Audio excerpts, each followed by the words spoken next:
ए दिल आजमा नहीं ड्रामे में साफ पता चल रहा है कि असफन अनाइजा के साथ खेल खेल रहा है, लेकिन इस सब में वो मिरहा को क्यों अजियत दे रहा है ये समझ से बाहर है। मिरहा के सामने अनाइजा की हकीकत लाना चाहता है कि वो कितनी बड़ी एक्टर है, क्योंकि मिरहा के सर पर अपनी बहन की मोहब्बत का भूत जो सवार था, इस भूत को उतारने के लिए वो ये सारा ड्रामा करके और यहीं पर ड्रॉप सीन कर सकता था जब मिरहा हकीकत से वाकिफ हो गई थी कि अनाइजा असल में किस मकसद से इस घर में आई थी। लेकिन नहीं, असफन तो अभी और आगे खेलना चाहता है। मिरहा को नाराज़ करके परेशान करके वो अनाइजा को खुश कर रहा है ताकि अनाइजा का मकसद खुलकर सामने आ सके। अनाइजा भी ये सब कुछ देखकर बहुत ही खुश है, अपनी माँ को फ़ोन करके खुशखबरी सुनाती है। शीरीन बेगम हैरान कि कैसी खुशखबरी, क्या हुआ है, जिस पर अनाइजा बताती है कि असफन ने मिरहा को घर से निकाल दिया।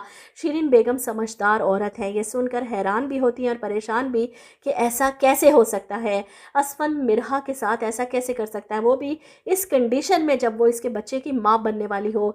ये बात शीरीन बेगम से हजम नहीं हो रही, इसलिए अनाइजा की खुशी में खुश भी नहीं हो पा रही।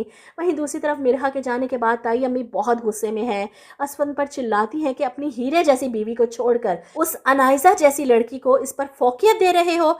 मुझे पहले से ही अंदाज़ा था ये लड़की इस इरादे से इस घर में आई है।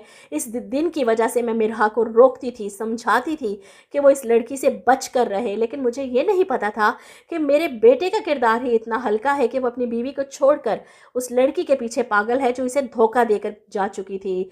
वो असफन की इस गलती पर इसे डराने की कोशिश करती है कि मेरी बात याद रखना, तुम बहुत पछताओगे। जिस पर असफन अपनी माँ की आंखों में आंखें डालकर इन्हें कहता है कि कौन पछताएगा ये तो आपको वक्त ही बताएगा।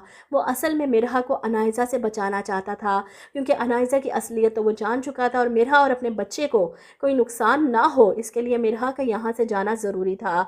अब अनाइजा की असलियत सामने लाने के लिए और इसके मुंह से गुल की मौत को उगलवाने के लिए असफन किसी भी हद तक जाएगा। शारिक से ये हकीकत जानने के बाद वो अनाइजा की मोहब्बत में एकदम से कैसे गिरफ्तार हो गया, यही बात साबित करती है कि असफन खेल खेल रहा है अनाइजा के साथ।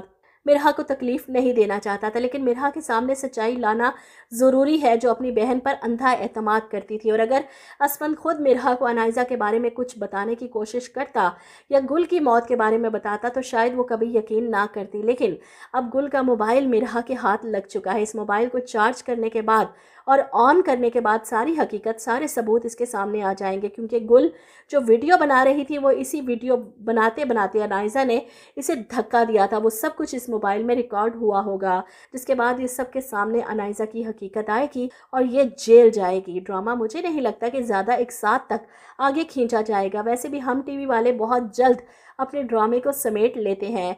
शारिक तो अपने अंजाम तक पहुंच चुका है, रह गई अनाइजा तो असफन भी बहुत जल्द इसका किस्सा तमाम कर देगा।